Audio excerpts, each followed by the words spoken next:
বাংলাদেশের বিপ্লবী ওয়ার্কার্স পার্টির প্রার্থী চম্পা রানী সরকার নেত্রকোনা ৪ আসনের জন্য মনোনয়নপত্র সংগ্রহ করেছেন। আজ মঙ্গলবার বিকেল ৪টায় নেত্রকোনা জেলা প্রশাসকের কার্যালয়ে অতিরিক্ত জেলা প্রশাসক সার্বিক রাফিকুজ্জামানের কাছ থেকে তিনি মনোনয়নপত্র গ্রহণ করেন। এ সময় দলীয় নেতাকর্মীরা উপস্থিত ছিলেন। আসসালামু আলাইকুম and নমস্কার। আমি চম্পা রানী সরকার, নেত্রকোনা ৪ আসন থেকে আমি নির্বাচন করতে যাচ্ছি আমার বিপ্লবী ওয়ার্কার্স পার্টি থেকে।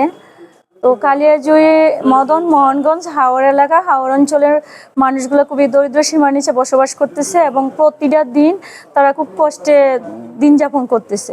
তো এই সুবাদে আমি তাদের কিছু কষ্ট যদি আমি দূর করতে পারি, তো তাদের মনের ভাষা মুখের ভাষা বোঝার জন্য এবং যাতে তাদের উপকারে আসতে পারি, সেই ক্ষেত্রে আমি নির্বাচনে আসছি। আর আমার স্বপ্ন ছিল, আমার বাবারও স্বপ্ন ছিল যে আমি মানুষের কাজে লাগি, মানব সেবায় নিজেকে নিয়োজিত করি, সেটা আমি করতে যাচ্ছি এখন। নেত্রকোনা ৪ আসন অর্থাৎ কালিয়াজুড়ি মদন মোহনগঞ্জের সন্তান হিসেবে তাদের দারিদ্র মানুষের পাশে দাঁড়ানোর জন্যই আমি এই দিক থেকে মনোনয়ন ফর্ম কিনেছি এবং নির্বাচনটা করতে যাচ্ছি। দোয়া করবেন আমি বিপ্লবী ওয়ার্কার্স পার্টিকে যেন এগিয়ে নিয়ে যেতে পারি।